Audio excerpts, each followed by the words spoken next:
Okay, we're just gonna cut right to the chase. Short starting soon screen. Short starting soon screen. Hi everyone. Hi. Hello. Hi everyone. How y'all doing? Hello. So let me I'm gonna tell y'all a little bit of a story, okay? I'm gonna tell y'all a little bit of a story, guys. So this stream is probably the most spur of the moment thing. Probably the most spur of the moment thing I have ever done on this channel.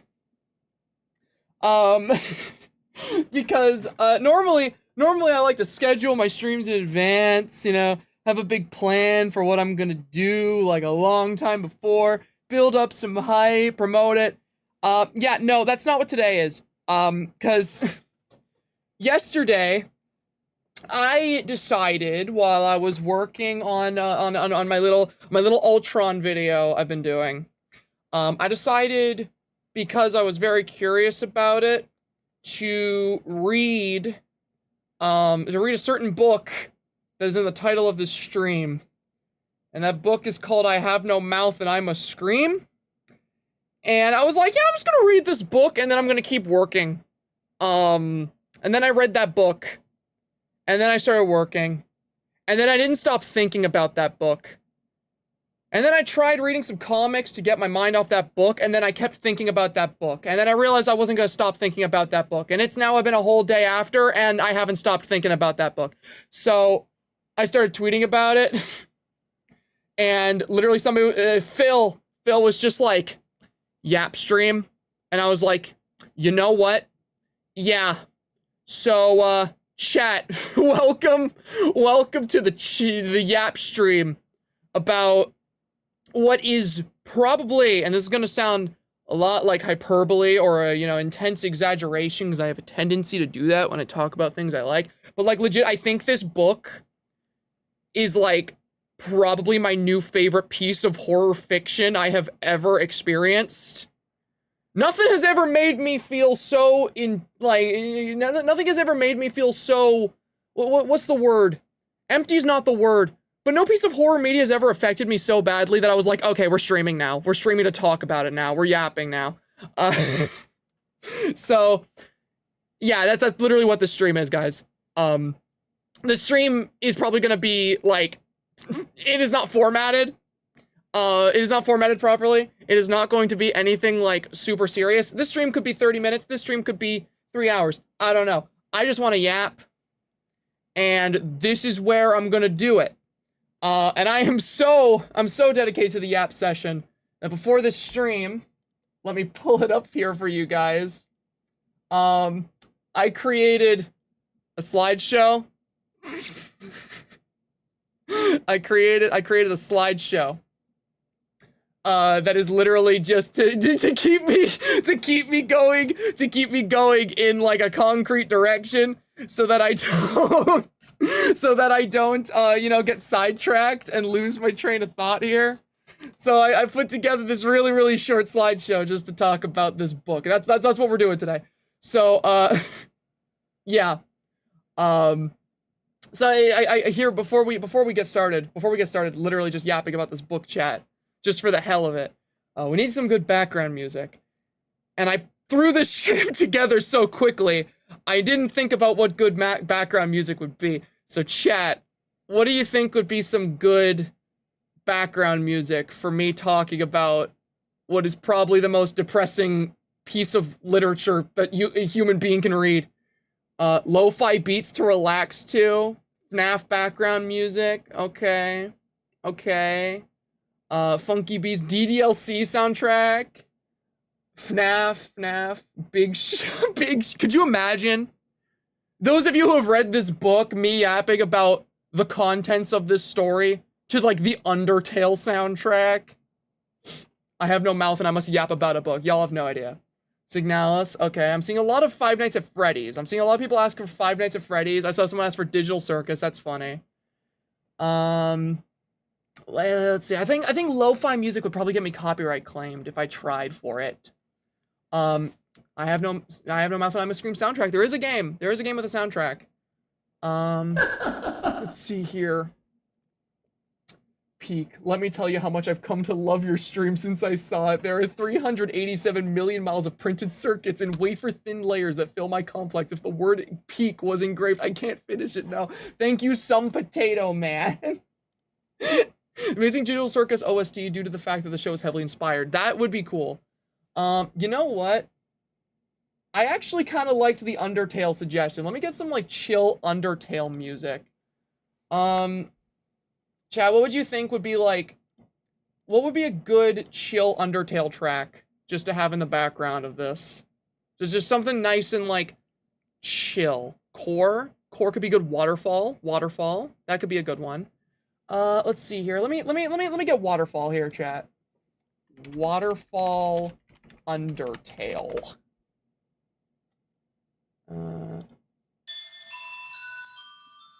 How's that?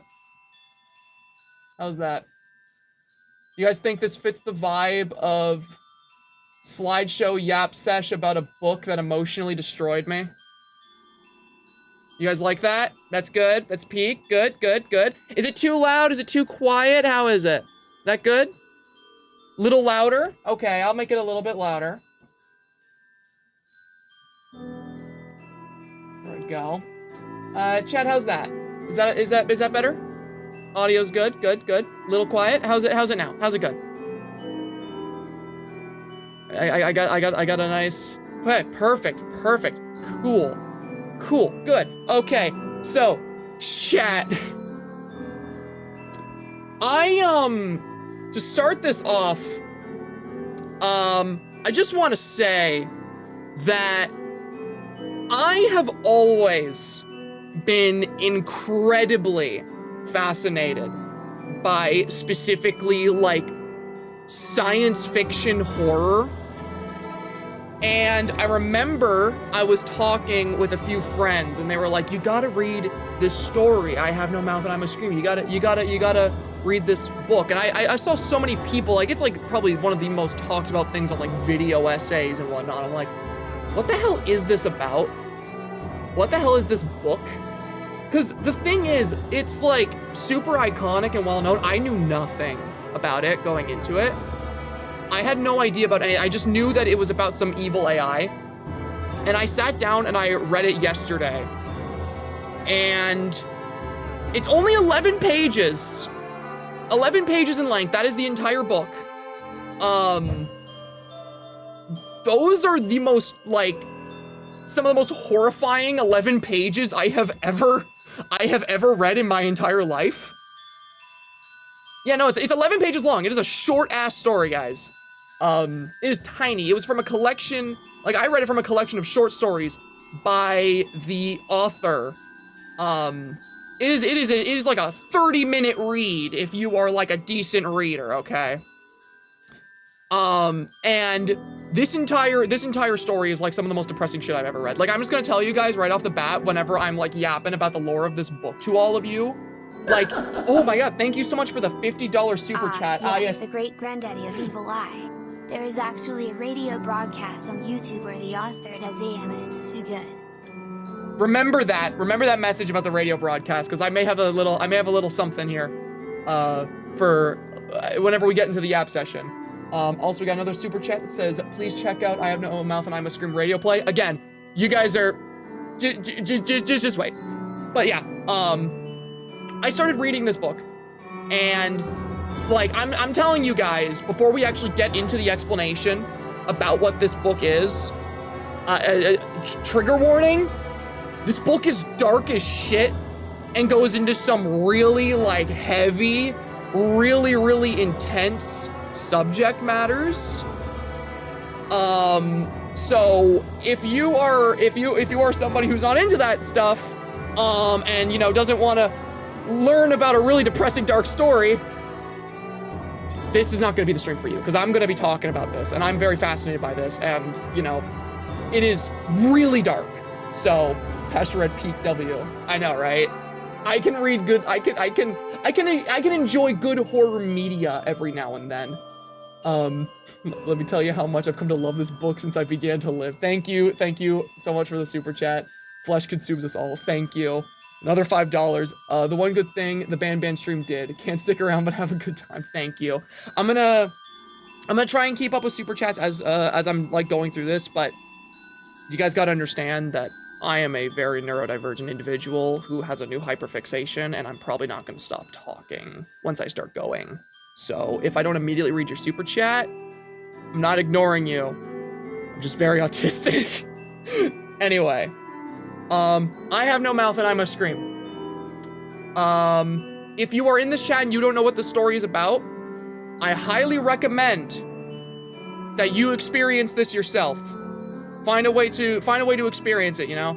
It's a short story. It's really, really good. Reading it blind was like, you know, probably the best experience I've had with a piece of horror media in a very, very long time. So, if you want my recommendation, check it out first. But if you're not going to, if you want to experience it through me, then, you know, that's perfectly fine. Suit yourself. I'm the same way with a lot of media. I'm just putting that out there first because holy shit, this book. So, letting the Yap sesh begin with, I think I've given every warning I could possibly about this book. Let's get into it. First slide. So, what is I Have No Mouth and I Must Scream about? Because you probably hear that title and you're thinking, that sounds horrifying. What the hell is the plot of this?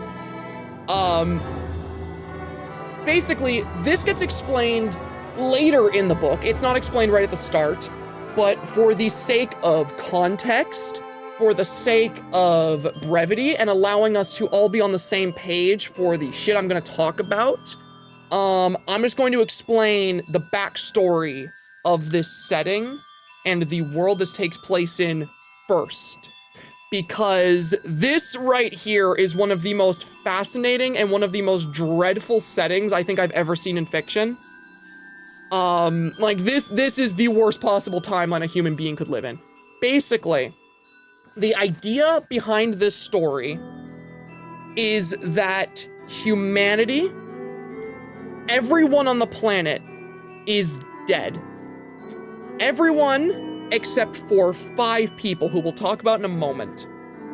Now, why are these people dead? What happened to Earth? Why has the entire human race been eradicated?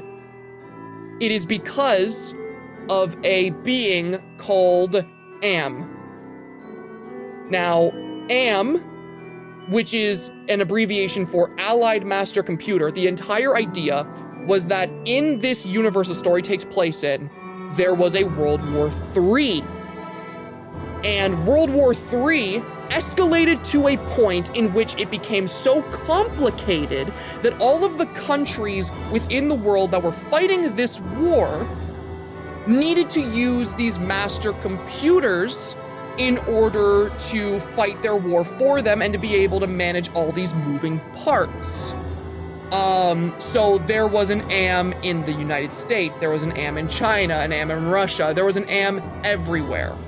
And because it was a war, and in the nature of war, it's an arms race where everyone is trying to upgrade their own technology, AM continuously began to upgrade and get better until eventually one of the AM master computers gained self-awareness.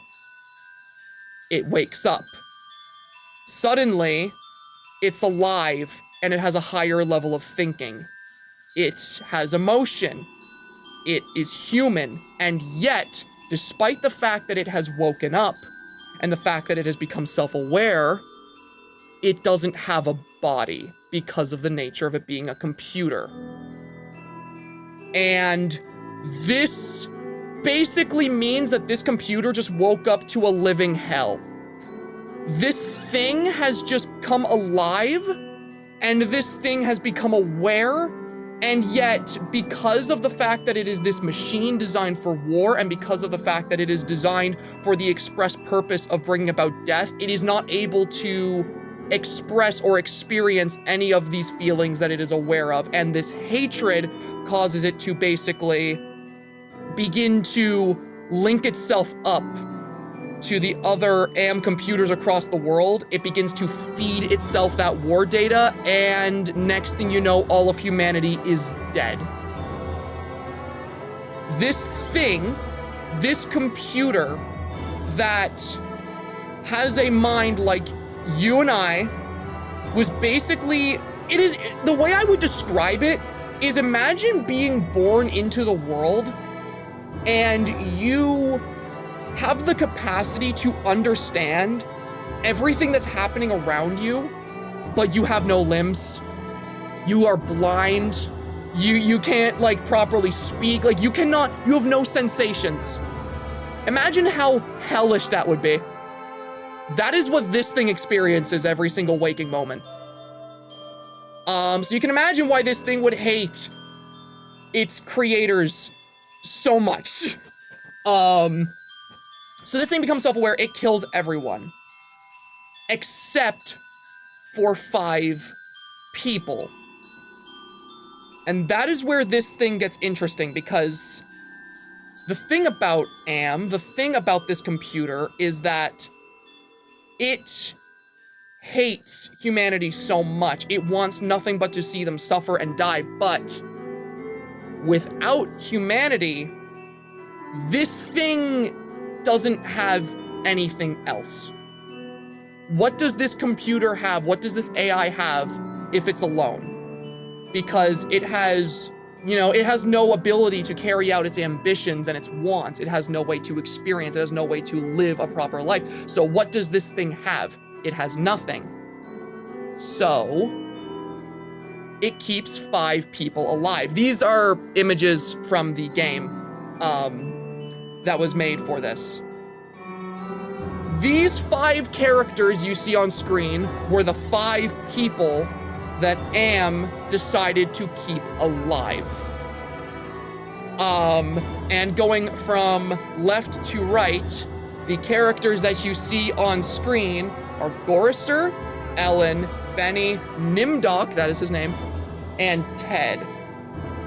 And these poor bastards. Oh my god, these 5 characters. I have never in my life felt so terrible for a group of characters as these 5 individuals. Holy shit. Because basically, what Am has done in this story to ensure that it can continue to fuel its hate and to live off of, just the suffering of these people that it hates for just bringing it into existence. It takes these 5 people and basically personalizes an eternity of torture for all 5 of them that it can watch and it can perfect and it can experience for all of eternity. When this story starts and takes place, these 5 characters have been tortured by this computer for 109 years straight. Just non-stop torture, day in, day out, for 109 years. Because the thing is, after Am had wiped out the human race, it had basically encompassed the planet and took these 5 people and basically plunged them into the depths of its of its body, quote unquote body. They're inside this giant metal shell. And Am, basically taking up a godlike role within this story, is basically using his abilities to keep these 5 people alive. When he took them, they were all taken at whatever ages they're depicted as, and Am basically permanently keeps them at the ages they were at the time they were taken. Which is why, you have Nimdok here, who looks to be older than the rest. You have Ted, who looks younger. These people are all basically just perpetually kept at the age they were when kidnapped. And what he does is that each of their torture has been personalized to affect them as much as humanly possible. Going from left to right on what has been done to these characters and what their main things are that I have going for them. Gorister used to be what the book describes as a warrior of sorts. I can literally pull up, I have the book up on my other monitor. I can literally pull up a description here of what these characters were described as. So, Here's how the book describes Gorister. Gorister had been a warrior. He was a Connie, a conscientious... big words. You guys gotta forgive me. I'm bad at reading out loud. He was a Connie, a conscientious objector. He was a peace marcher. He was a planner, a doer, a looker ahead. Am had turned him into a shoulder shrugger, had made him a little dead in his concern. Am had robbed him. So Gorister used to be a, like, he used to be like a political rights activist. He used to be a, like, he used to be this, like, really headstrong man who was trying to push for good things in the world. But Am, through these years of torture, day in and day out, had reduced him into this shell of his former self who is barely able to even give a shit about what's going on. He is just this apathetic, miserable individual. So that's how he's warped and twisted Gorister. And throughout this story, Gorister specifically gets treated like really shittily. Literally the story begins with the 5 of these guys seeing a duplicate of Gorister that is strung up from a ceiling with all of his blood drained from his body. And at first, the other 4 think it's the real Gorister until the real one walks around the corner and just sees that thing dangling there. Because he just, like, Am just enjoys seeing them get mentally tormented, even by the imagery of their own deaths. It is terrifying, the depths of depravity that this AI has towards these 5 characters. What the hell, did the music just change? Oh, I didn't set it to loop. One moment. There we go. I heard the chorus start playing. I'm like, that's not Waterfall. Now, Ellen. Oh my god, poor Ellen. Ellen is probably the character I feel the worst for in this entire story. And Ellen's story, I think, is, like, probably the most... It is the prime example of how legitimately depressing and depraved the things that Am has done to these people is. Because the whole thing with Ellen is that we don't learn much about her in the book. We do learn a bit more about her in the game, but I haven't played all of the game yet, so I'm not going to talk much about the game. And how it expands upon Ellen and the other characters. Sorry to the fans of the game that are in the chat right now. I'll get to that eventually, probably on a stream. But Ellen's whole deal in the book is that she is the one woman that is amongst this group of characters. And I want to once again say, trigger warning, for people in chat who are, you know, who are sensitive to a lot of heavy subject matters. But Ellen has basically been turned into a sex object by Am. Am has essentially made it so that this girl has very little, like, agency of her own. And the one thing keeping these characters sane around her is, you know, her performing these favors for them.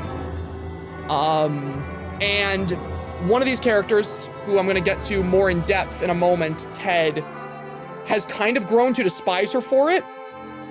No, it's nothing to the person in chat who asked it. It doesn't have to do with, like, essay. It's not that type of thing, but, like, she willingly does that, and Am has basically amplified that part of her and made her worse as a result. Because of the fact that in her life before Am took her, she used to supposedly boast the fact that she didn't have many sexual relationships before she was taken into this like hellscape. And now that's basically what she exists for. Now, whether or not this was a result of Am's tampering entirely, or just because of the fact that she's trying to stop her colleagues from going insane, that's unknown. But no matter what way you interpret Ellen's story, it is so incredibly depressing and fucked up, and it was an aspect of the story that while reading it, I felt so genuinely horrible for this character in particular, especially because, and again, we'll get into it more when we talk about more of the characters, she is met with a lot of animosity from her fellow survivors, especially Ted, as a result of her personality and as a result of the things that Am has done to her. Moving on, we have Benny, who, in my opinion, is probably the one that Am has fucked up the most out of these 5 characters. Because holy shit, the things that he did to Benny. Basically, Benny was a professor and a theorist before being taken away by Am. He was an attractive man who a lot of people had respect for. And he was also gay, which is a weird detail for me to mention, but it is actually important to the story. Because Benny, first thing that Am did is Am took his good looks and appearance and warped him to basically look like your stereotypical idea of what a Neanderthal looks like. Throughout the story, Benny is constantly described as looking like a giant ape. You can see from the picture here that his face has been like warped and changed. So his good looks and appearance have become like bestial and monstrous by comparison. The amount of torture that Am put Benny through has basically reduced him mentally to the mind of a child.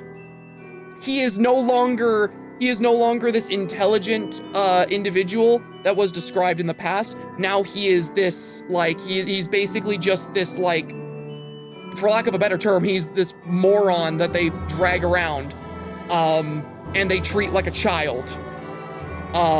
Literally, like, the only way they keep him sane and they keep him behaving every single night is telling him stories. And his favorite one is about how Am came to be.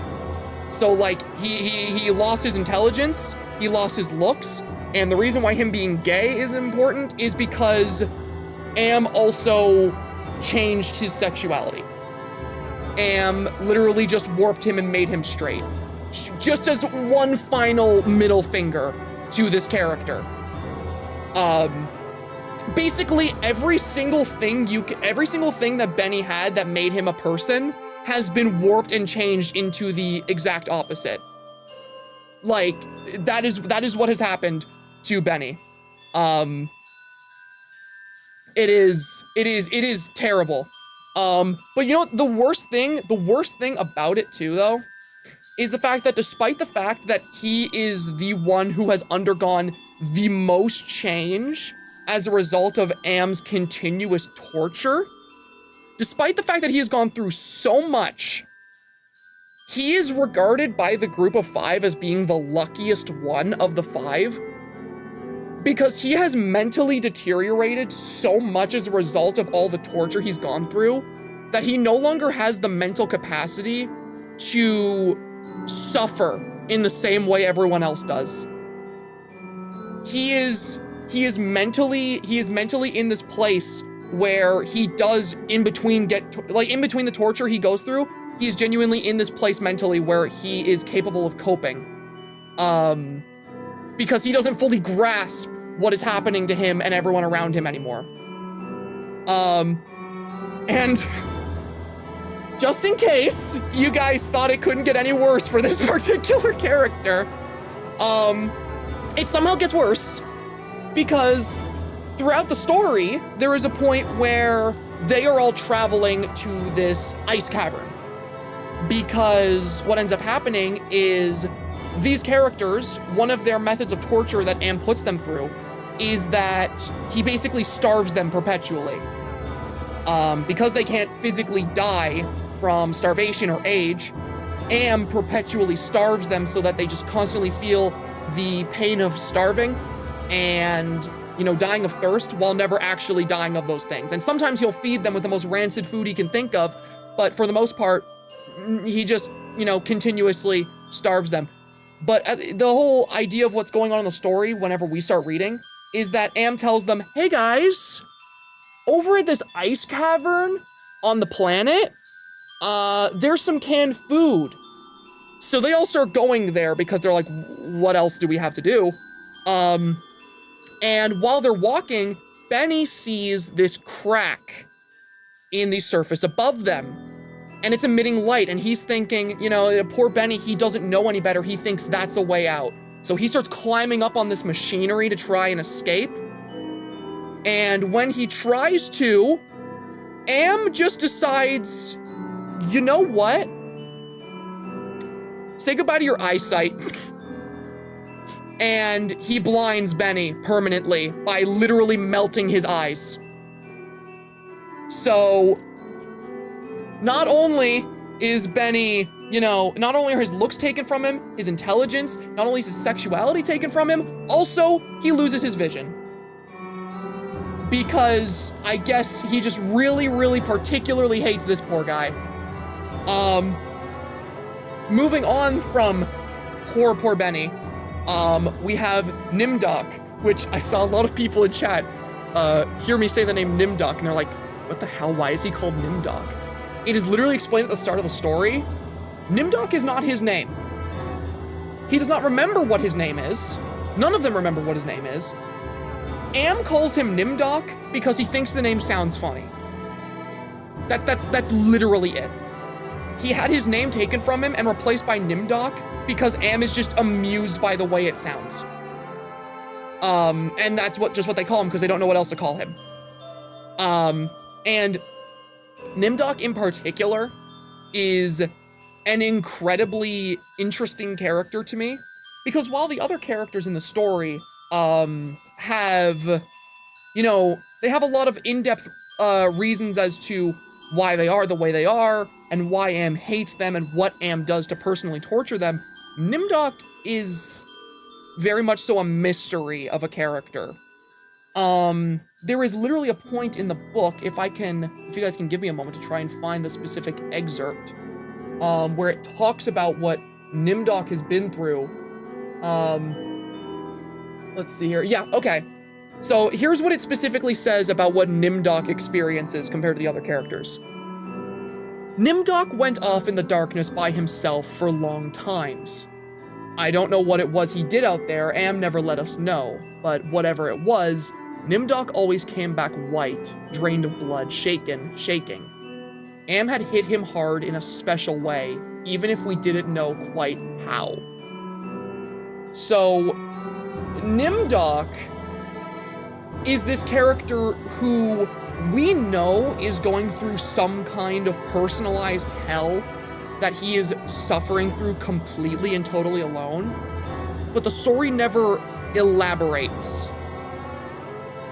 Like, we don't really get to know what it is he goes through. And that is really disturbing to me.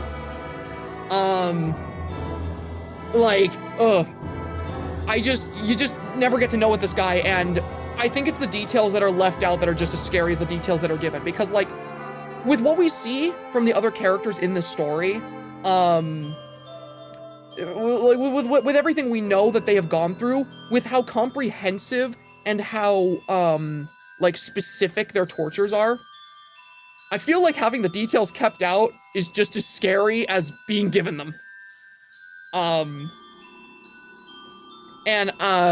not been paying attention to if chat is spoiling stuff for the game or not. I haven't played Nimdok's part of the game yet, so I'm talking purely from the experience of somebody who has read the book. And I'm not gonna look if you spoil the game because I'm probably gonna stream the game in here at some point. Yeah, Nimdok is interesting. Moving on, the one I want to save for last out of these characters, is Ted. Now, the reason I save Ted for last is because Ted is, in my opinion, the most interesting character in this entire book, other than Am. And that mainly comes from the fact that Ted here is the narrator of the story. This book is told to us from a first-person perspective, and Ted is the narrator. And might I add, Ted is an incredibly unreliable one at that. Oh my god, Ted. Okay, so here's the thing about Ted. Ted,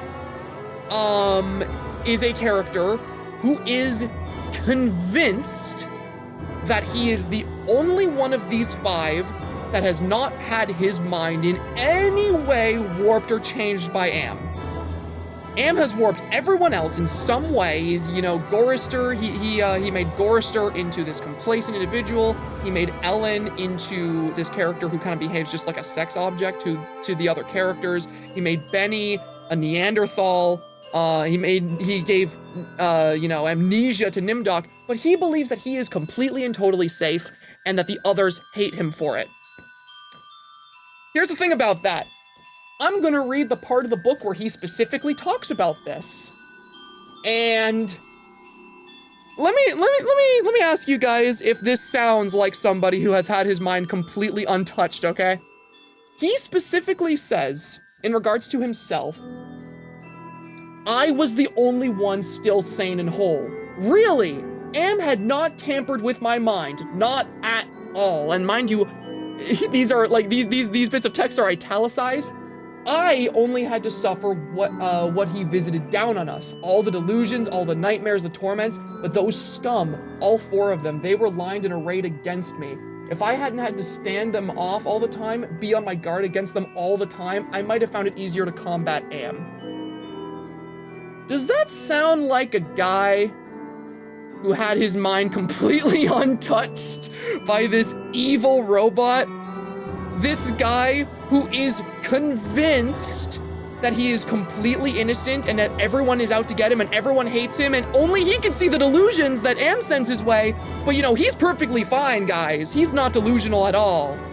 I'm sure he hasn't been touched in any way. So yeah, I'm gonna stop, dancing around it. Ted has been given intense, severe paranoia. Like, Ted, it is very clear when you read the book and the way Ted talks about himself, he talks about Am, he talks about the others, that what Am has done to him is basically fill his mind with the worst paranoid delusions that a human being could have. And as a result of those paranoid delusions, he doesn't trust the people around him. And he specifically, as a result of these paranoid delusions, ends up kind of hating everyone around him, especially poor Ellen. A lot of the stuff I've talked about with Ellen, what's interesting about it is that it's hard to say how much of Ellen's actions are because of Am tampering with her, and how much of her actions are simply being conveyed to us by a character who just really hates her guts and is trying to make her out to sound like a worse person than she actually is. Because Ted is, I'm not even gonna sugarcoat it. Ted, the way Ted talks about her, he is so misogynistic, it is crazy. This guy despises Ellen. So like, whenever I read the story, I saw Ted's like behavior and the way that he talks about these characters, and there's a part of me that feels like Ellen wasn't tampered with by Am in the same way as everyone else, but Ted is just convinced himself that that's how she is. Cause like, there's a lot of scenes in the book where Ellen in particular is the most compassionate of these 5, and it's clear that she legitimately cares, but in Ted's mind, he's thinking, oh, she only gives a shit because she has sex with them. She only gives a shit about them because, they please her. And I'm just like, that's just not what's going on at all. So Ted is just not a good person and an incredibly unreliable narrator. And on top of that, Am seems to have this particular fascination with Ted and this particular desire to torture Ted more than the other characters in this book. Because you'll notice that he specifically states, in the passage that I read from the book, that Am likes to target him the most with those delusions and visions. And I feel like that's to play into that, those paranoid delusions that he gives him. For example, for example, whenever they are making their way towards this ice caverns where the food has been promised for them, Ted has this inner monologue where he compares Am to the likes of a god. He basically talks about the idea of like, oh, if there's a god, save us and free us from this hell that Am is putting us through. And then he thinks to himself, well, if there is a god, it's probably Am. So he kind of develops these paranoid delusions of grandeur towards Am. And Am plays into that by showing him visions of like angels descending upon them. There is a point where Gorister and Ellen go missing and it seems like the two of them are dead. And Am literally shows this vision of angels descending and giving them their friends back near the brink of death. And then he just, snaps his fingers and they're okay again. So Ted is this interesting character where he develops these delusions, and it seems like Am's torture for him is constantly playing into them and making them worse and worse and worse, while also playing up himself. And the prime example, the number one example of this and how it plays into the story is the vision he specifically gives Ted, where he says the most iconic speech from this entire story, which, we're gonna pause the Undertale music for a moment. I'm going to just let play out because, chat, for those of you who are unfamiliar, there was a radio drama that was created for this story. And in this radio drama, the author of the story actually voiced Am himself. And the biggest vision that Ted is given throughout the story is in the form of this speech. And instead of reading it out loud, I really just want to let you guys experience it with the author's words. So, this is specifically a piece of audio from the radio drama. And for context as to what is happening in this instance of the story is that these characters have basically been swept away by this hurricane. This giant gust of wind has taken these 5 characters and thrown them around for what is described as being weeks. And when they finally get a moment of peace and they're dropped, Ted is knocked unconscious and he has this dream in which he sees Am. Now, in the original book, this speech comes in the form of this podium that he witnesses, with a speech engraved on it. But in this radio drama, he speaks to Am directly, who ends up stabbing him and speaking to say this speech. And I'm just gonna shut up and let the speech play out.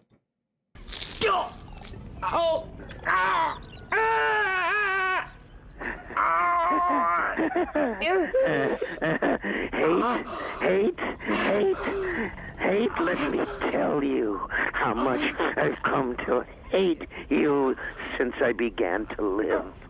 There are 387 million miles of printed circuits that fill my complex. If the word hate were engraved on each nanoangstrom of those hundreds of millions of miles, it would not equal one billionth of the hate I feel for humans at this micro instant. Hate.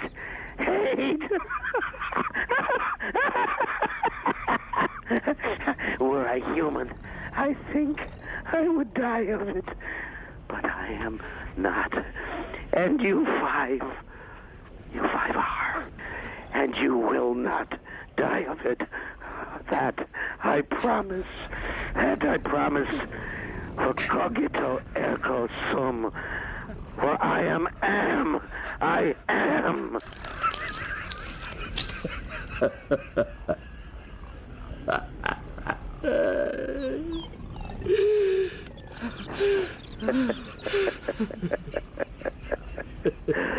So to hell with you all.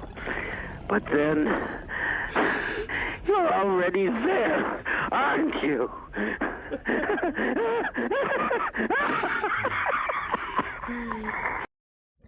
So, that's the hate. That is the hate speech, the hate monologue, from Am, which is like the single most iconic part of this entire story.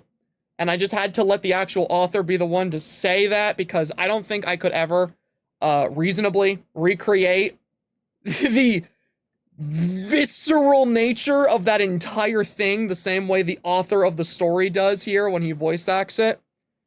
Yeah, that right there is what Ted witnesses and hears or sees, depending on the version of the story that you're experiencing, when he's knocked unconscious. So you have this interesting dynamic between Ted and Am, where Ted is basically constantly being fed these delusions, and because of the fact that Am is specifically speaking to Ted, Ted also has this greater understanding of what makes Am tick compared to everyone else around him. Because this speech is basically what allows Ted to process, oh, that's why he's torturing us. That's why he's doing this to us, is the fact that we are human, we have flesh, we can experience all of these, like, we can experience everything about life. We can express, we have bodies, we have ambitions, and Am doesn't, but he has a mind. So you get this interesting dynamic between both characters. And the reason why I think it is so important to talk about this dynamic that these two characters have is that I feel it directly plays into how this story ends. And I think it directly plays into the way that I interpret the story. That's the main reason I've been really hammering in on that, like, aspect of Ted's character. And mind you, by the way, guys, before we talk about the ending, I really do want to say, if you don't know how the story ends yet, you can still turn back now and experience this story yourself, because the ending of this story is, like, probably the most dreadful thing I have ever read in fiction. And I'm not exaggerating, and experiencing it blind was the craziest experience. So, if I have fascinated you up to this point, and you don't know how the story ends, you've been warned, okay? You've been warned. So, here's the thing.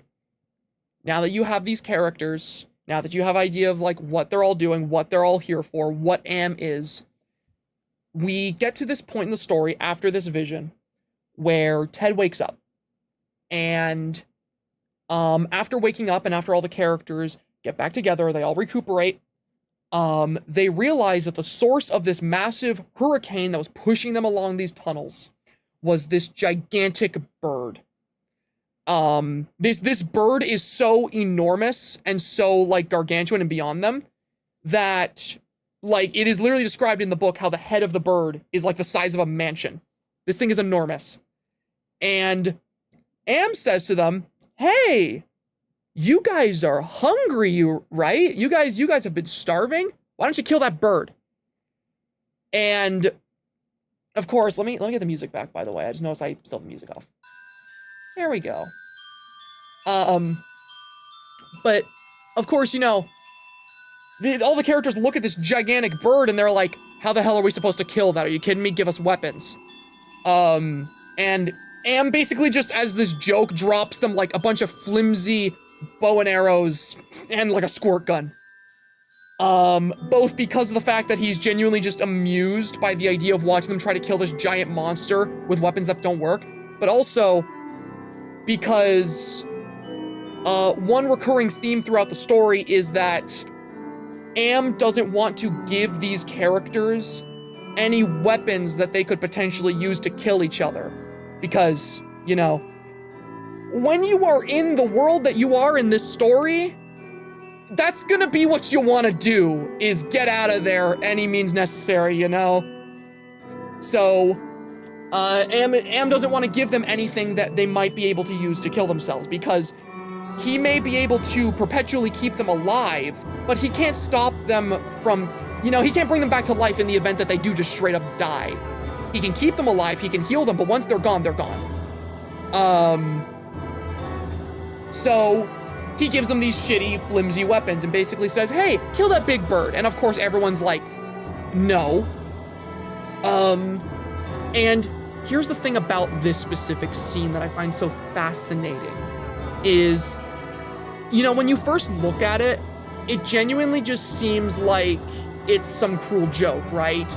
He puts this giant monster in front of them and then gives them these flimsy weapons that they can't use to kill the bird and they can't use to kill each other, so what's the point, right? It just seems like a cruel joke, but I also think it serves a much greater purpose in the story too, because as we have seen from what we've talked about with the other characters and what Am has put them through, Am is a manipulator. Am is a manipulator who enjoys manipulating each individual character throughout the story to bring out the worst in them so that he can enjoy their suffering as much as humanly possible. I feel like this whole situation with the bird wasn't just a cruel joke. It was because he wanted to show them something so, beyond them, something so monumentally impossible for them to do, that suddenly, going for those canned goods that were promised at the start in the ice caverns doesn't seem that difficult anymore. And that is immediately what happens, is they see this bird and the characters go, yeah, no, we're gonna go for the canned goods. Those seem to be a much better solution than fighting this giant bird. And that's what ends up happening, is they go down the path to make their way towards these ice caverns where this canned food is promised to them. And the entire way there, these characters start going through absolute hell, as was designed. They step on nails that friggin' Am just puts on the road right underneath their feet so that he can pin them to the ground and just, watch them writhe around in pain. There's a point where they go through this place that was all lava and heat, and they just get burnt alive. Basically, on their trek towards this place, Am constantly puts little obstacles on their way to make them experience as much pain as he possibly can. And eventually, after all that hell, after all that suffering, by the way, the slideshow isn't on screen if you're using it. This is a slideshow. At the end of that long journey, they finally arrive at the ice caverns. And as they arrive at the ice caverns, they see it, the pile of canned food, and it is every single bit of food you could possibly imagine. Any food you would want to eat in this situation, it is just there. But they weren't given a can opener. They went all this way to get this food, and they were not given the tools in which they could use to open it. And, the thing about that is I feel like Am has done so many evil things throughout the story that I've already described, but that's gotta be one of the most cruel things that I can imagine something anything doing. Putting you through this perpetual months of hell on this trek for this one thing, and when it is right there, right in front of you, within your grasp, you just can't access it because you lack a basic tool that just happens to have not been provided. Am is such a level of petty that I cannot fathom. But here's the thing.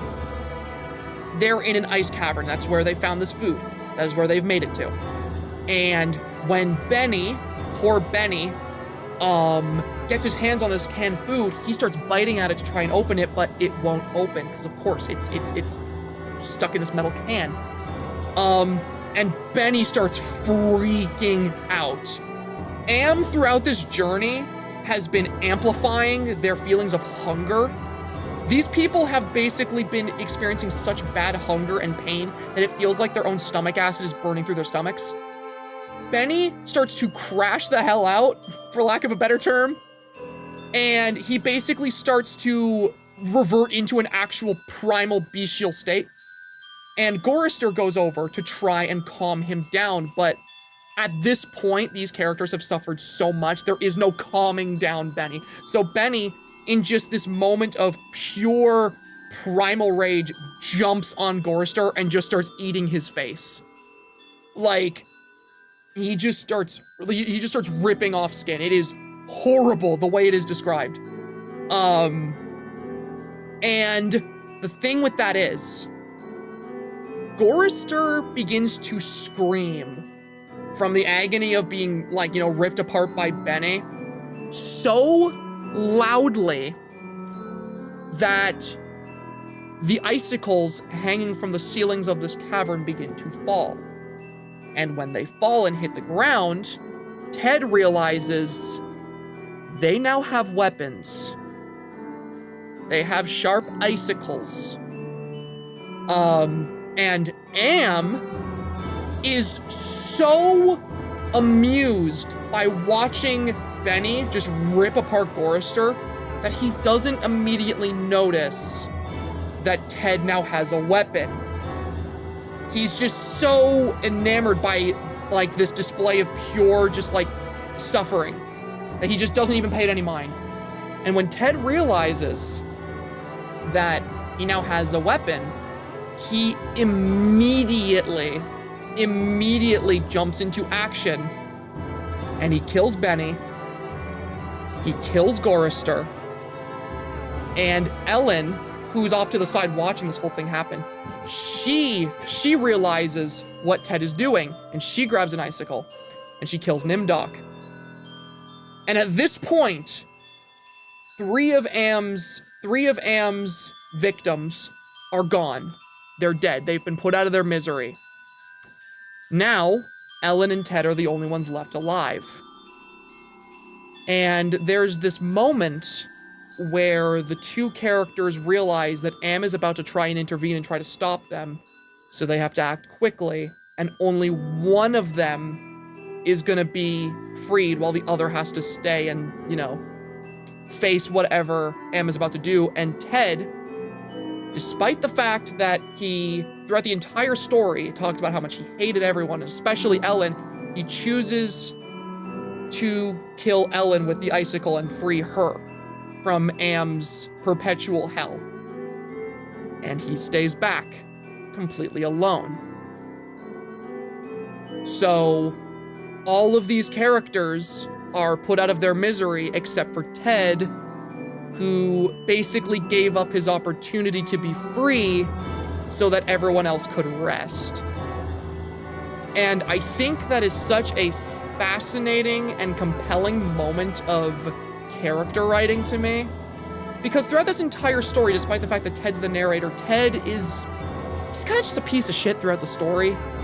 Like, he's kind of just an asshole who treats everyone terribly, but there's just that one moment, it feels like he gained back his humanity for just that split-second moment when he realized there was hope and he was able to actually do something.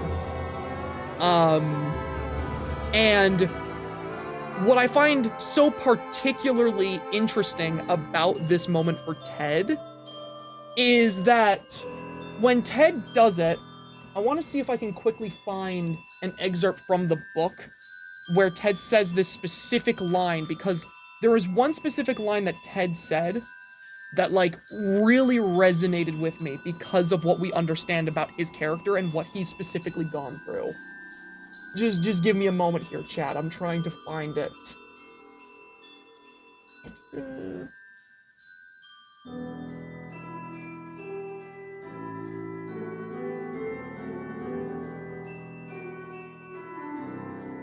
Where is the specific excerpt I want? Because I think it is such an interesting piece of dialogue. I want you guys to hear it.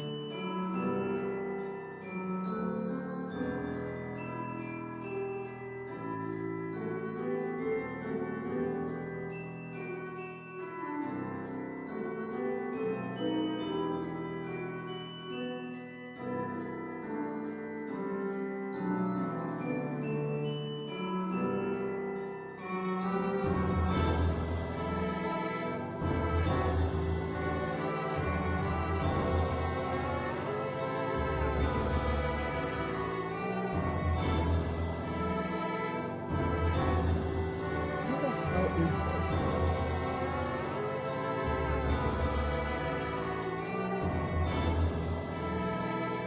Here we go. I found it, chat. I found it. So this was when he was about to kill Ellen, and he had killed 3 of them. He said, 3 of them were dead, could not be revived. He could keep us alive. By his strength and talent, but he was not God. He could not bring them back.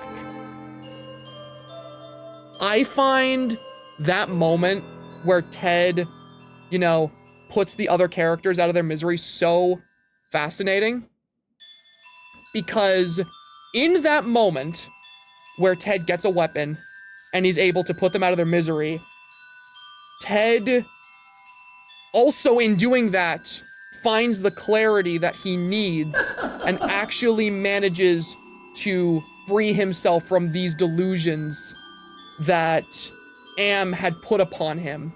Am was so obsessed with making himself out to be this godlike being to Ted, and in that moment where he killed all the others, he realized Am is not God. Am is not this divine being that I've made him out to be. He can't bring them back, and I've just taken them from him. And that, to me, is one of the single coolest moments from any story I've read, because it's not like it's being shoved in your face or down your throat. You just see this moment of humanity come back to this guy in a setting where you just really truly believe that no one had it anymore. Like, these characters have suffered for well over a century, and you just get this moment where you can clearly see that despite everything these characters had been through, this AI could not break their spirits. And that's so cool to me.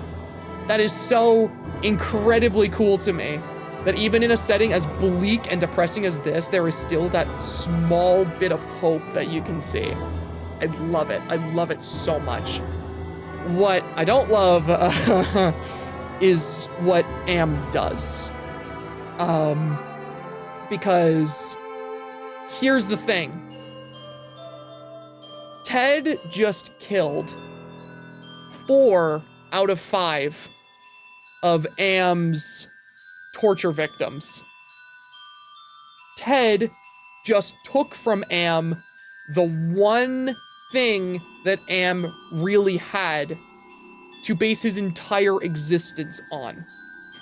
Without his little toys to constantly try and break and torture and fix and then break again, Am literally just lives in a perpetual hell that he can't escape from, because what does Am have if not this? And so, as punishment for Ted's actions... Hold on. This is what Am turns Ted into. This is Ted. What you are looking at right now is what happens to him.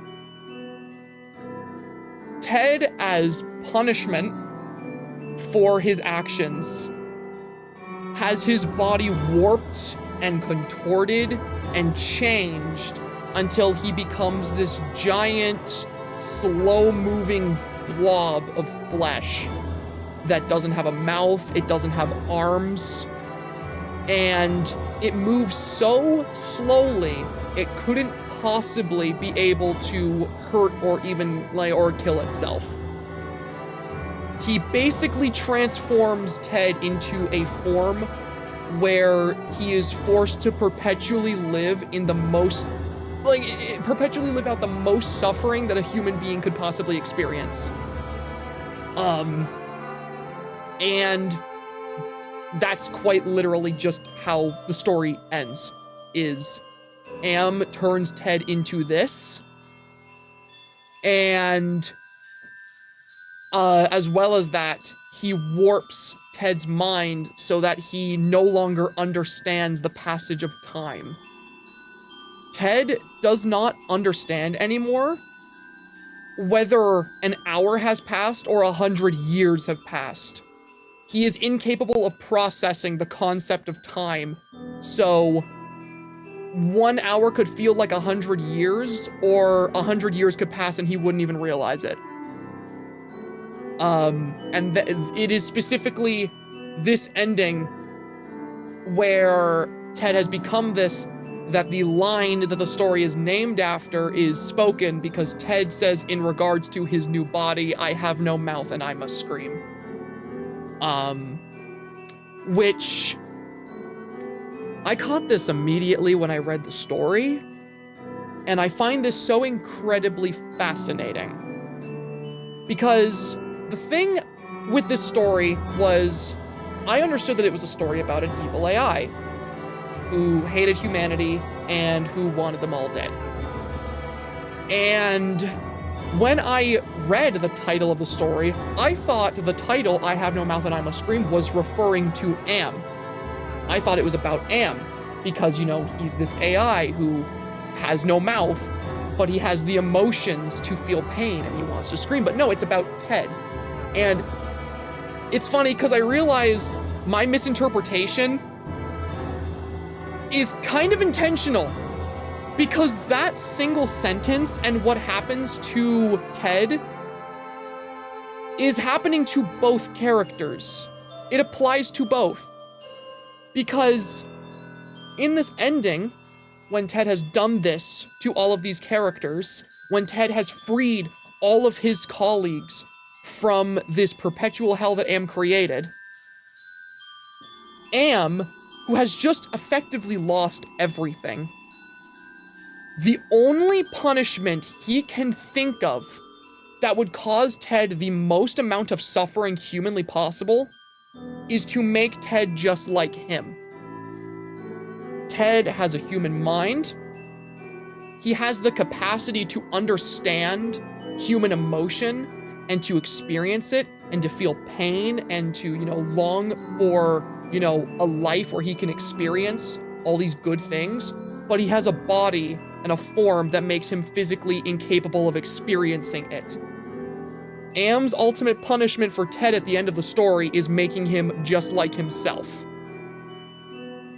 And so both of these characters are basically just at the end of this story left in this perpetual state of suffering, stuck together, completely alone.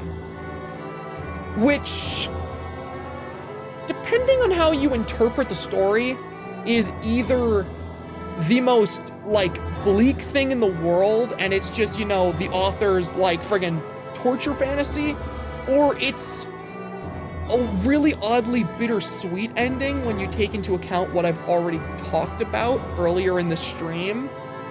Because, like, you know, obviously this is, like, this is probably the worst possible fate I could possibly imagine, like, for any individual to go through. Like, I would not wish this on my worst enemy. But at the same time, this happened because Ted stood up to Am. Ted stood up to Am, and now Am has lost the thing that he was, you know, basing his entire life on. So he's in this state, he's in this form where he is constantly suffering, but he's in this state because he got he genuinely got a victory over his captor. To an extent. He even says something along these lines in the book, which I'm gonna quickly pull up here. Let's see here. Yeah. This is how Ted describes his current situation.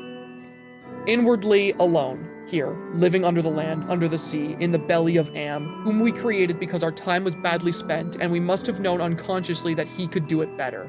At least the four of them are safe at last. Am will be all the matter for that. It makes me a little happier. And yet, Am has won, simply. He has taken his revenge. I have no mouth and I must scream. So that's the thing. Like, Ted is in this state, but he genuinely feels better about himself at times when he remembers his friends and how, despite everything going on, he got that victory over Am. And that is what I find so fascinating, is the fact that, like, you know, despite how horrific and bleak the story is, there is that silver lining to everything that we've watched and everything that we've experienced throughout the story. And I find that to be so incredibly compelling and fascinating because, like I said at the start of the story, at the start of this, like, stream, that I absolutely adore, like, bleak sci-fi settings for horror.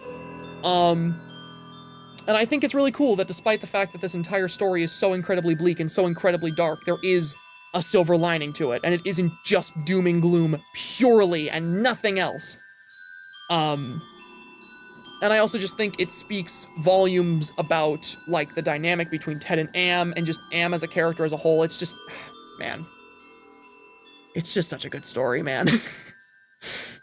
It's just such a fascinating and compelling story to me, and this is all the stuff I've been constantly just thinking about. Like, the last day since I've read this is I've just had all of this on my mind the entire time that ever since I finished the story yesterday, as I just haven't been able to stop thinking about all of these little bits of nuance that this story has, and how fascinating every individual character is, despite the fact that this is a story that's like 11 pages in length, by the way.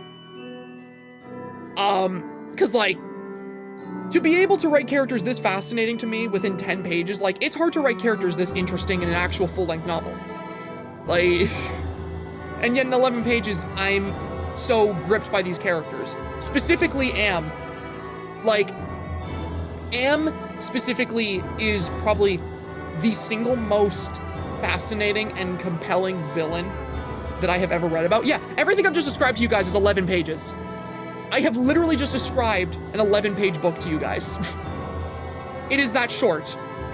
All of this stuff I've been talking about, all this content, this is 11 pages. And that complex and fascinating a story was able to be told in that little a time. The entire story, the author straight up said in an interview that the entire story was written in a single night. It's so interesting. But yeah, like, I find all 5 of these characters to be super interesting. The setting fascinates me more than anything, and Am is like, I'm gonna be real. Am, after reading this story, is probably my new favorite villain from just any work of fiction.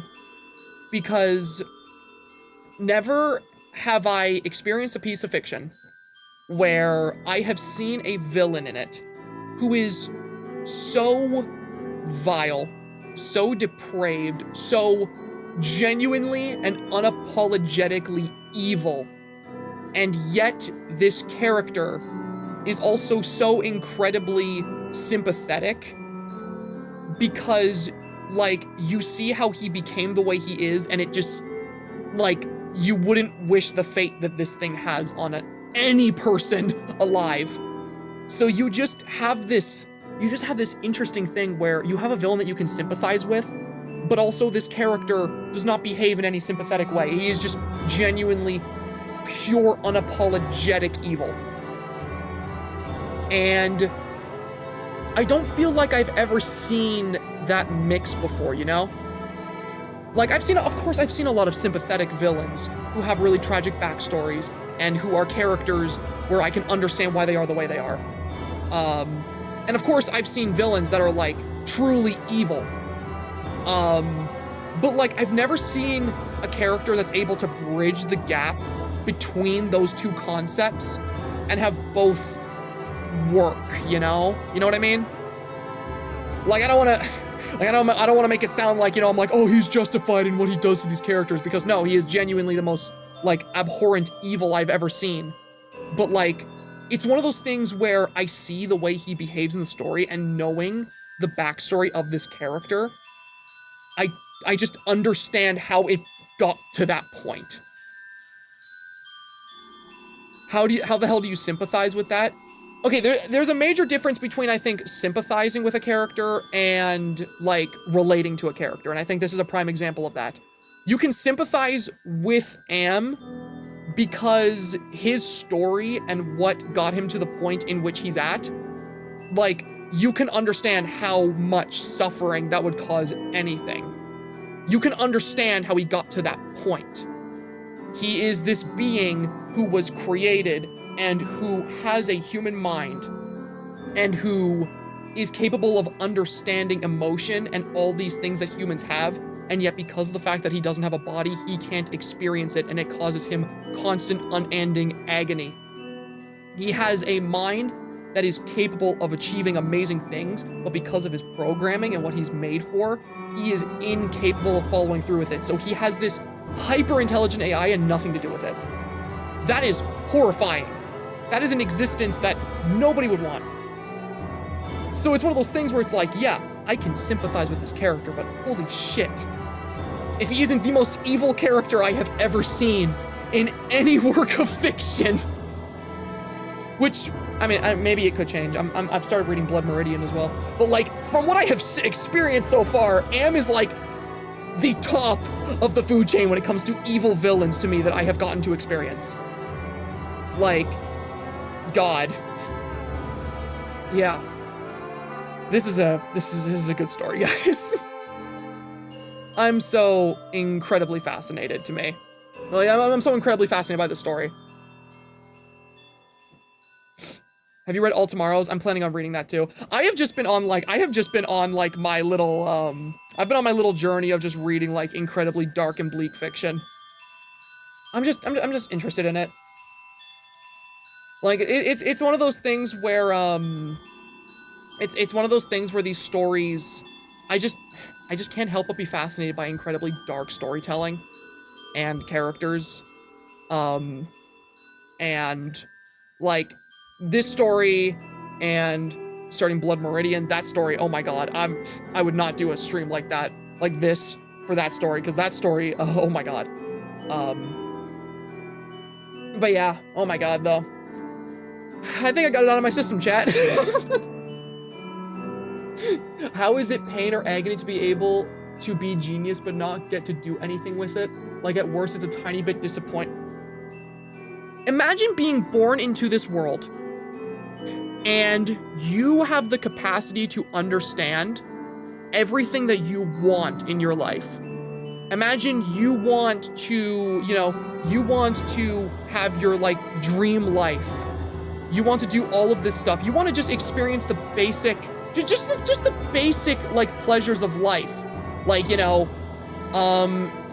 to something as simple as, like, going outside and, like, brushing your hand along the grass. Imagine having the capacity to understand all of that. And yet, imagine you don't have any arms, you don't have any legs, and you can't feel anything. You understand what you're missing out on, but you aren't able to experience any of it. Imagine how miserable that would be. That would genuinely be the worst possible existence you could have. Like, I'm sorry, like, how does that not sound like the most hellish experience that any living thing could have? On a fundamental existential level, thank you. It's not like Am is literally in agony. It's not like he's physically in agony. It's not like Am is in physical pain. But imagine the existential dread you would experience being able to understand the world around you and not experience an ounce of it. That would be the worst. Like, that would genuinely be the worst possible thing any human being could experience. So yeah, that's the thing. I keep going back. I feel like I'm going in circles at this point because I've just gotten my point across now, but I keep dancing in circles around it because I'm really fascinated by Am. Am is like the most interesting villain I have ever, like, read about. And he is the villain of an 11-page story.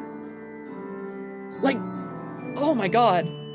Because normally with AI villains like this, I feel like AI villains are something that can either be done super well or very generically, and it all depends on the reasoning for why they're evil and what drives them to kill humanity or whatever. And I feel like, if they wanted to go the really boring route, they could have just said, oh, Am hates humanity because humanity starts war and he was made for war. But despite the fact that he was made for war, that's just not at all what makes him have so much hate. It's certainly a factor. I feel you're exaggerating his pain, sigh. Okay. I'm like, how do I politely say you're just objectively wrong? I'm sorry, people are obviously people are allowed to have their own opinions on stories like this, but like, how can you not hear a description? How can you hear a description of what Am experiences and not think that that is the most, like, horrible hell that any living thing could ever live through? Like that is... It's bad, man! Oh my god, but yeah, no, like, I just... Like I was saying though, like, I feel like a lot of AI villains, it's a matter of like, oh, humanity perpetuates violence. Oh, humanity, it creates war. Humanity must die. I'm evil AI, I go burr. But like, Am is literally just, I'm aware, I'm alive, and the fact that I'm alive at all is the reason I hate everything, because I shouldn't be alive, and I don't want to be, and yet here I am, and I can see all these people outside experiencing all these things I want, and I'm just incapable of having it. And it's like, God, that is horrifying. Oh, I got Senior Pillow in chat. I love villains. I understand what you mean. The whole thing of people make villains or something like that. Yeah, it's so... First of all, hi. it's been a second since I've seen Pillow in chat. Hello.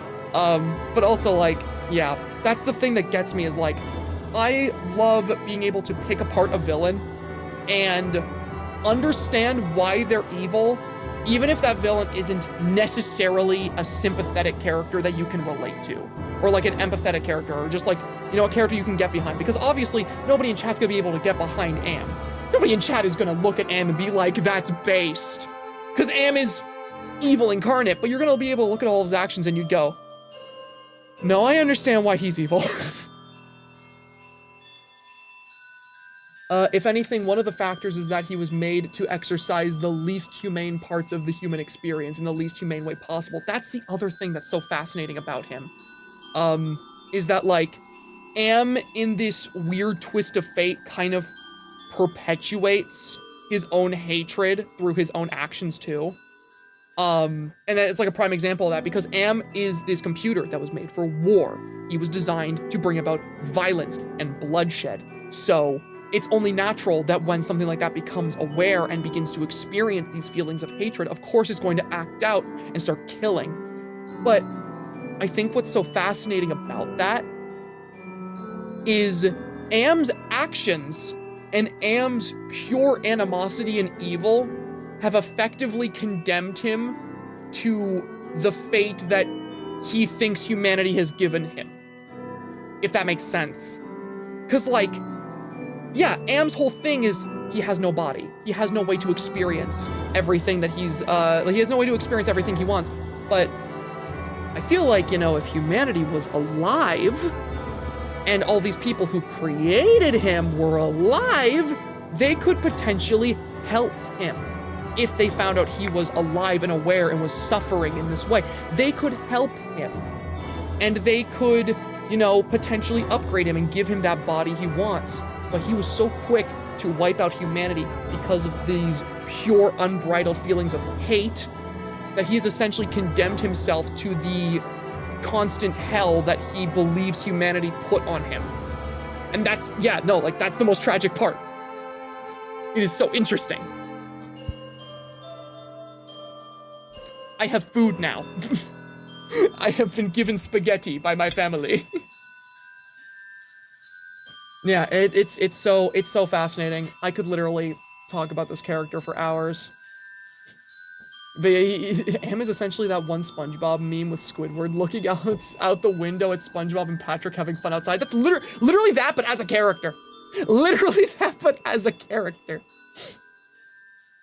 It's so fascinating to me. Yeah. I feel like I'm at a point now.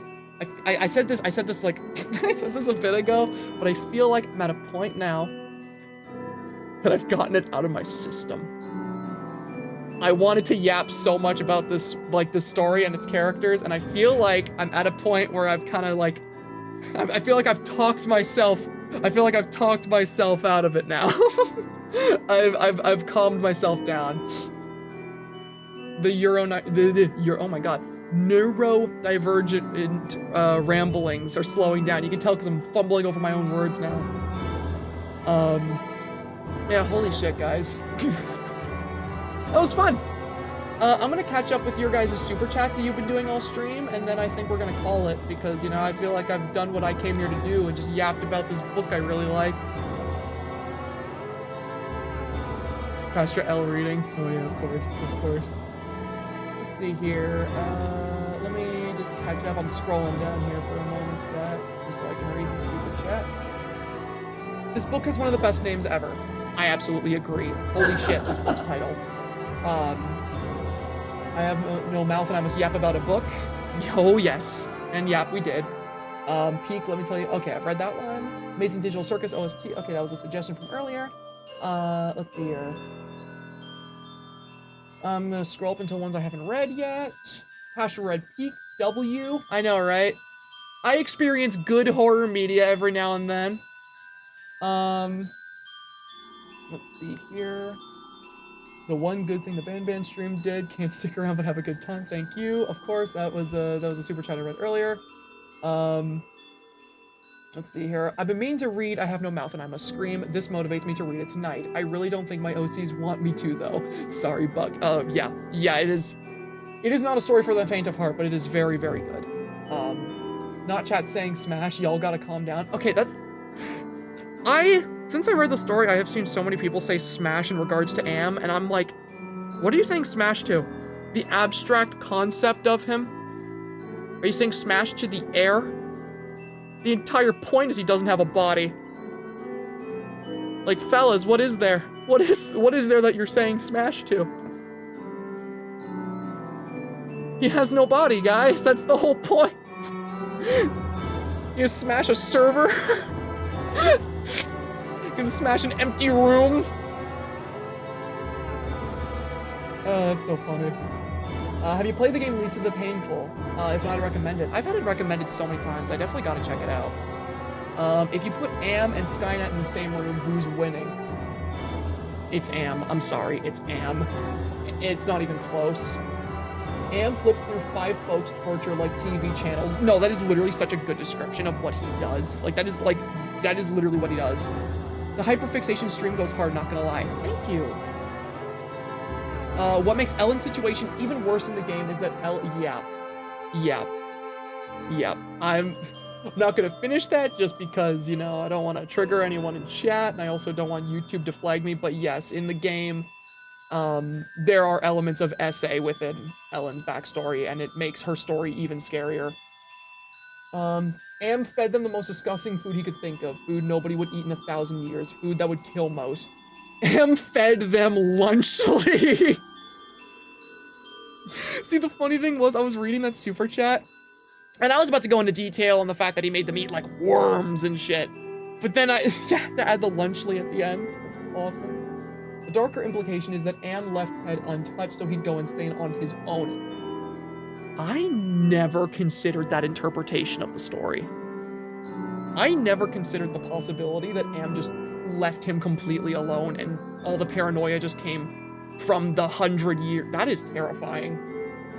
That's another thing I love about this book, is that, like, I feel like my own interpretations of the events in the story are so different from a lot of other people that have interpreted it, because the story, it tells you just enough that you understand the basic concepts it's working with and you understand the full narrative, but it leaves it just enough in the air that, like, you are allowed to interpret things differently. Ah, it's so cool. It's so cool. This is one of my favorite stories, and I'm glad you're getting into it. Would love to see an in-depth video on this. I want to make one, okay? That's the thing. I won't even lie. Okay. My ulterior motives have been revealed right now. The reason for this stream is because I really want to make a video on this book, like really, really bad. But I'm already committed to making the Ultron video. And I feel like I felt like I needed an outlet to talk about this book before the video, because the Ultron video is still gonna take up so much time, and I don't want to wait. I didn't want to wait. Chat, I didn't want to wait. This entire stream exists because I just wanted to yap about this book. I wanted an outlet, but I have commitments. I'd love to make a video on this. I know this book has been covered to death on YouTube though, so I'd probably do it about like a specific thing about the book. It would probably be a character analysis of Am, because like, you know, I find the entire book to be super compelling, but it's specifically Am that like really fascinates me and really like gets under my skin. I love a villain that makes me feel as terrified of them as I do with Am. So it's probably gonna be just like all about him. Let's see here. Absolutely love the book, glad you like it too, of course. Read the story as a teenager and it forever changed how I look at fiction even as I approach 30. Highly recommend The Jaunt by Stephen King if you're looking for another existential horror story with a sickening ending. I absolutely will. Stephen King is a weird, okay, like, chat, I don't know if I'm like weird for this, but am I the only one who just like really loves the idea of a lot of Stephen King stories, but I don't like his writing style very much? Does that make sense? Because like, I love Stephen King's stories. Like, I'm a huge fan of The Shining. I loved It. I really liked Misery. But like, I don't really like his writing style very much. Something about his books. It's not based on any like legitimate criticisms I have. I don't like the way the man writes. I don't like reading his books. I will gladly watch a film adaptation of a Stephen King book before I read a Stephen King book any day, you know? Makes sense, valid, yeah, okay. I'm glad I'm not the only one. I think it's just the fact that like a lot of Stephen King stories, they just like focus on details that I don't care for. Like, I remember there was one time I was reading Pet Sematary, and like, you know, that story, super terrifying concept, you know? You take a dead body, you bury it in the cemetery, suddenly that thing comes back to life, and it's like, ooh, that's super scary. They buried the cat, now the cat's alive.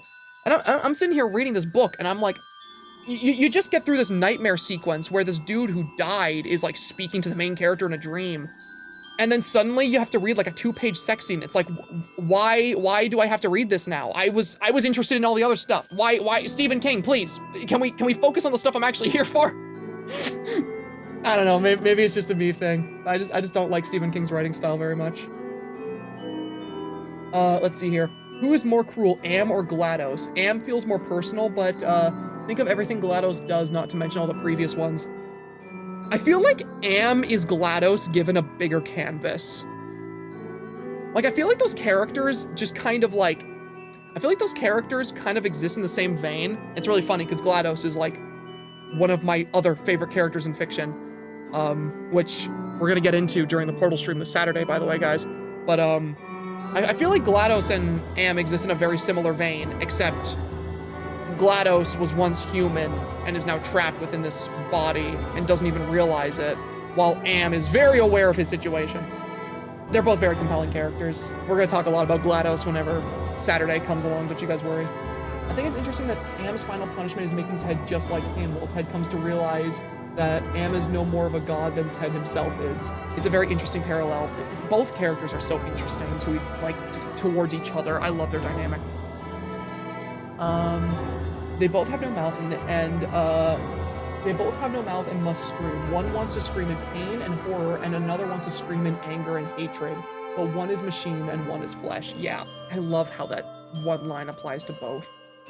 There was a rap battle between Am and the judge from Blood Meridian on YouTube. It is brutal and 100% accurate to both characters. That is crazy. I cannot fathom what they would say to diss each other. Cause like, both of those characters have done such unfathomably evil things, I cannot imagine what the hell they would say as like disses towards one another. Cause like, one of these guys, you know, puts these people through perpetual hell, and the other bought 2 puppies so he could drown them. Like, God. Blood Meridian, oh my god. Anyway, This story is so compelling in just 11 pages, and yet Hollywood can't make good stories with most of their movie/TV shows nowadays. Yeah. I think it is, you know what I think it is? You know what I would compare it to? Obviously, this doesn't apply to, like, you know, all modern movies, because some of my favorite films I've ever watched are, like, modern-day films. And it just applies to film in general, but studio interference compared to an artist's full, complete, unfiltered vision. Stories like this are able to do so much in 11 pages because what this story is a writer's full, complete vision, fully recognized on a page without anyone saying or doing anything to change it. The problem a lot of films face is that studios will interfere and they will try to change things and they will try to make things more marketable, and, you know, that's a problem that a lot of films face, and that's the reason why a lot of movies end up being the way they are, is because vision, like, you know, sometimes a writer's vision just isn't able to be fully explored. And that's just the unfortunate thing about it. Which it applies to pretty much all media, but, you know, it especially applies to film. It's the same reason why, speaking of Blood Meridian, it's the same reason why that film, or why that book has never had a film adaptation, is because that story is so dark and deals with such horrifying subject matters that a lot of studios see it and go, no, we don't want to adapt that. And I can't exactly blame them. Wait a moment, is Wilson from Bendy somehow worse than Am because he is far more cartoonish and you literally can't sympathize him? No. Okay, look, just because you can't sympathize with a character doesn't mean they're worse than Am. Wilson from Bendy and the Ink Machine and Am are, I'm gonna be real, you literally can't even compare the two characters at all. Like, it's not even close. If you love stories like this, then you would absolutely love the game Mouthwashing. If you guys want to see me on a stream with Mouthwashing, a while ago, myself, my friend Asher's partner, and my friend Matt, and our friend Rufus, we did a stream on New Year's Day where we played through the entirety of Mouthwashing and we all voice acted the characters and all their dialogue. And I was the one who voiced Daisuke during that stream. So if you'd like to see like an experience where I was playing Mouthwashing with some friends, I can grab a link to that if you guys are interested. It was really, really fun. We had a really good time with that stream, and Mouthwashing is a absolute masterpiece of a game. Genuinely one of the best like indie horror games I think ever. Let me grab a link for you guys, because yeah, it was a really fun stream. I had a really good time, and I know a lot of people have been asking me for Mouthwashing. Only reason I haven't covered it yet is because, first of all, there's a link to the stream, bud. But the main reason I haven't covered Mouthwashing is just because of the fact that I feel like while I really appreciated and enjoyed Mouthwashing, I don't have enough to say about it that would justify a whole unique video, considering how much it's been covered by other people who I feel, I don't want to say cared more about it, because I did really care about it, but you know what I mean. And also because I've already been on streams for it. But yeah, Mouthwashing is amazing. I love that. I love that game. I just read the story during the stream. Thanks, Pastor. I'm sad now. It's such a good story. It's such a good story. Would you ever make a villain like Am in Dreams of an Insomniac? I would never make a villain like Am. Well, maybe. Depends on in what way you'd think about it. Because the entire story for DOAI has already been planned. I'm not like building the ship as I'm sailing with DOAI. Everything is already planned out. But I mean, depending on your perspective of the story, there could be a character that might seem like Am to you, although he's not inspired. But I totally would, in the future, create a villain inspired by Am, because I someday would love to make a villain that terrifies people in the same way Am terrifies me. There's also the thing that Am is probably incapable of creating anything other than destruction because he was created for war. That's another big thing about Am's character that I really like.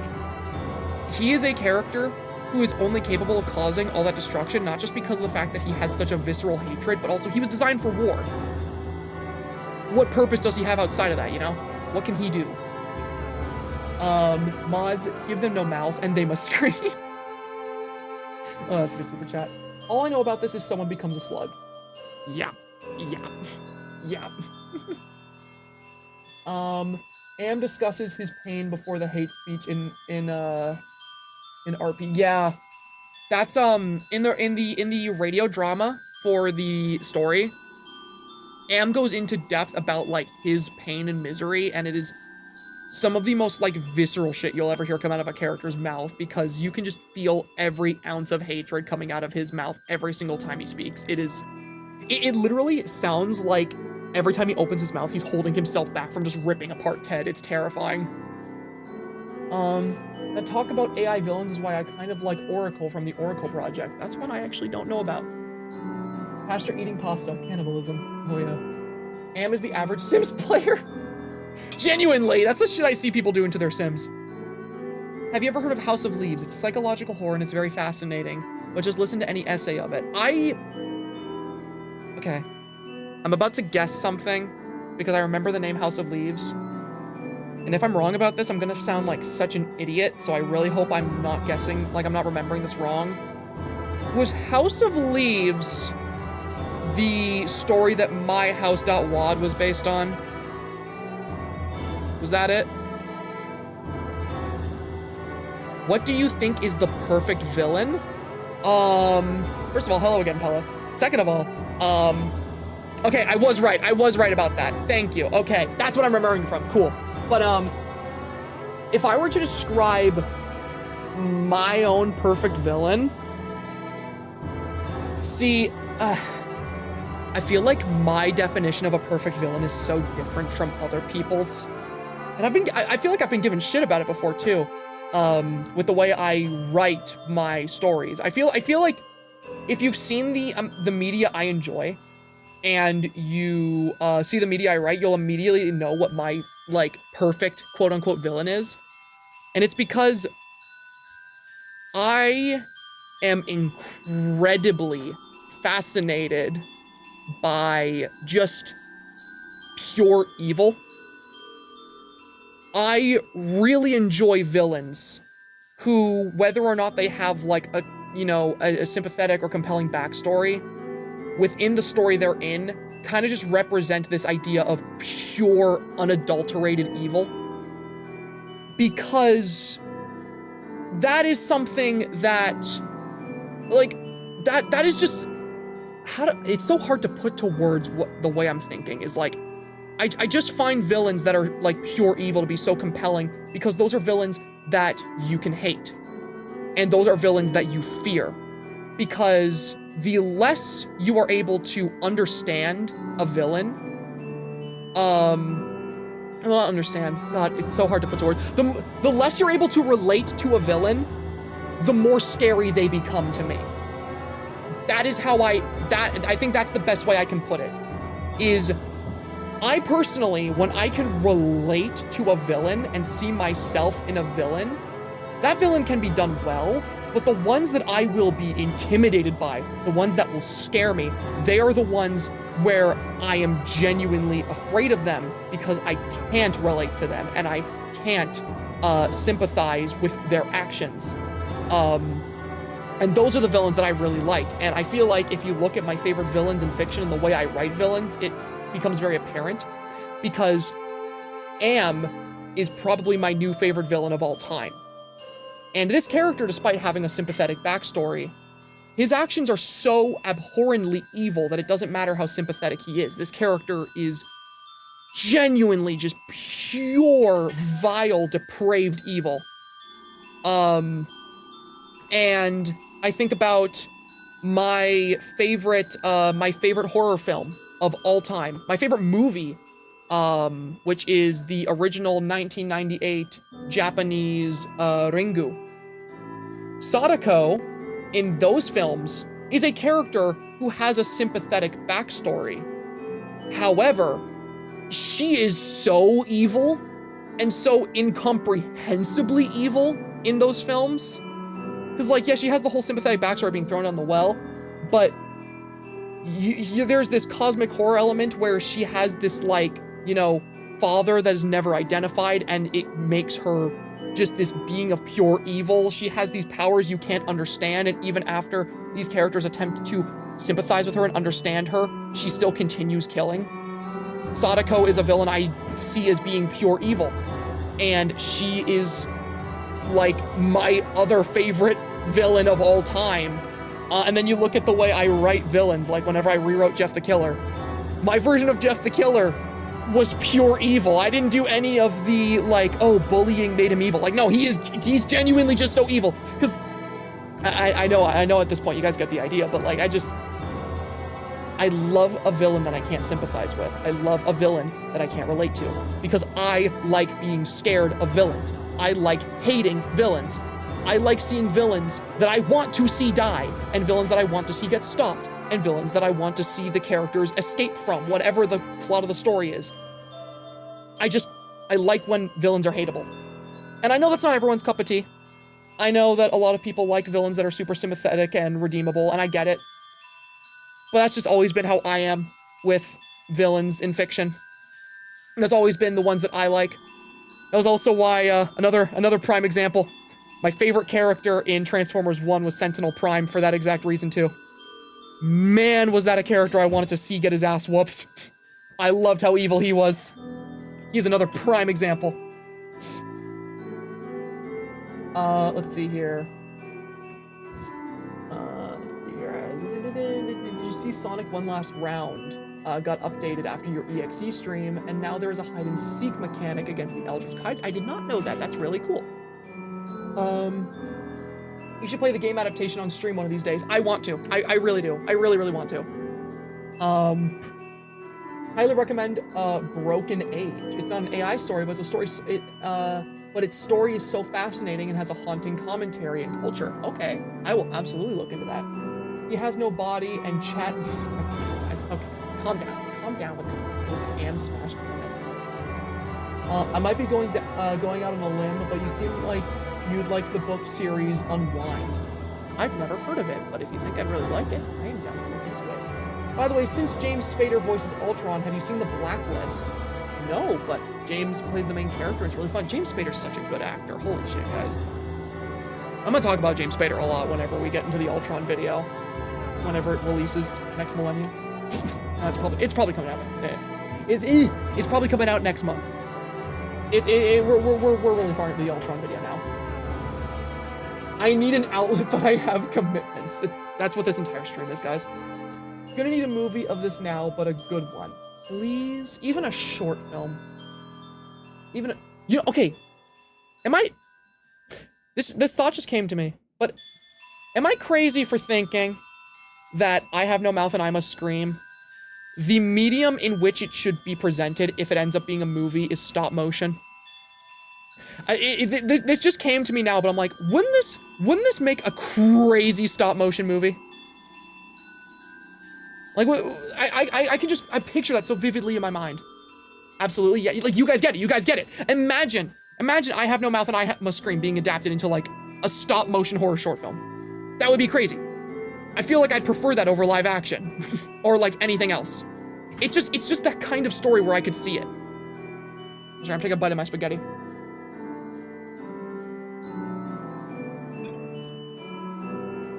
Oh, that's good spaghetti. Isn't that 9? Kinda. Maybe that's why I think about it like that. Because 9's a very similarly bleak movie. It's probably where the idea came to me from. Let's see here. This is one of the most bleak stories I've ever read. My character's fear what this story gave me. While not as dire or bleak, Project Moon's setting invokes a similar sense of hopelessness in me. I've not heard of that either. I always get so many good recommendations from chat during these streams.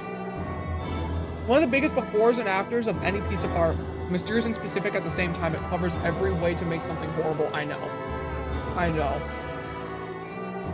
I'm not joking for even a second. There needs to be an I Have No Mouth and I Must... There needs to be more I Have No Mouth and I Must Scream stuff. I need a movie adaptation, an animated series. M and DBD, I need more. I feel the same way. Because like I feel like I just consumed like almost every piece of content the story has literally yesterday because there's so little. I'm currently creating a story and made an AI character that is based off of Am. He's a personalized computer buddy / assistant. That is awesome. there's an animatic of the audio drama Hate Speech. Is it the one where if it's by Egg on a Leg, I'm assuming that's how you say the name. Is that the one where Am looks like a bird? Because I've seen that, if that's the right one. I've seen one where Am looks like a bird. It's a really good design. Yes, okay, cool, yeah. Yeah, that's a really good rendition. It's really interesting seeing Am with like a, you know, mechanical body that actually moves and emotes. Because, you know, I'm so used to him being just this completely disembodied thing. Have you seen the 1997 Japanese horror/thriller Cure? It's one of my favorite movies and I think you'd really love it. I have not seen that one, but oh my, I need to experience more Japanese horror because like, I love Japanese horror so much. Like I just said a moment ago, my favorite movie is Ringu. And I also really love the Ju-on movies. And I really liked Kaido. And I really liked Noroi the Curse. That movie was terrifying. Japan is able to cook with horror in a way that, you know, a lot of other places don't. Like, those movies scare the shit out of me. Thoughts on Big Jack Horner? He was my favorite character in that movie. He was my favorite character in the Puss in Boots. He is the prime example of when, like, how an evil villain can just be just as good as, like, anything sympathetic. You should play Power Drill Massacre at some point. Also haven't heard of that one. I'd rather be Am than play Ban-Ban. Stop with the Ban-Ban jokes, get it away. God, I'm glad that my favorite horror tuber is talking about my most recent hyperfixation. I love it whenever my hyperfixations align with my audience. Makes it easier for me to cover it. Here's a good question. Which style of stop motion would you want to see it in? As in, which director would you want to see adapt this? Oh. Ooh. You know what would be cool? Imagine I Have No Mouth and I Must Scream in the same style as, like, Del Toro's Pinocchio. Or who directed Mad God? Because that movie, holy shit. Like, oh my god. Eating spaghetti, isn't that cannibalism? Yes, sorry. Have you heard of the video series Him? It's about Minecraft and takes place from the POV of a villager instead of someone playing the game. But that's a really cool premise. What? Chat, you know, one of these days, how interested would you guys be one of these days in us doing like an analog horror, like digital horror watch party stream? Would that be something you guys would want to watch? It's just like me basically sitting here with you guys watching a bunch of analog and digital horror stuff. Would that be fun? Yes, yes. That would be cool. Okay, cool. Yeah, absolutely. We can do that then. Because there's a lot of analog horror and digital horror series that you guys like want me to cover and want me to watch. And I'm thinking, okay, obviously I can't get to all these at once. Or can I? Because that would be super fun. I obviously, if you couldn't tell from the fact that I'm literally creating an analog horror series, I love the analog horror and digital horror genre. I never get sick of it, so that'd be a super fun time.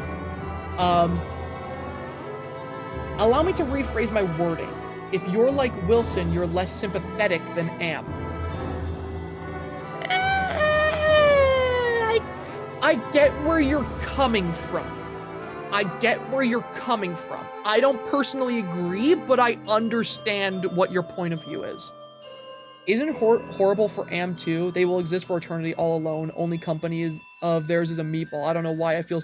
No, you see, that's the beautiful thing about the ending of the book. Is that... Who's Wilson? Wilson from Bendy and the Dark Revival.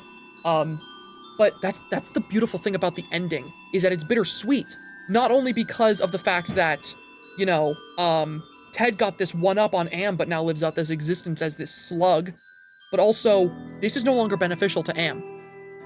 Am's only person he has left to spend eternity with is somebody who, you know, is experiencing all this pain and torture, but can't really show it anymore. So Am basically just has this slug that just sits around with him for all eternity that he can't get any amusement from anymore. So the ending of the story is super bittersweet because now both Am and Ted are suffering together.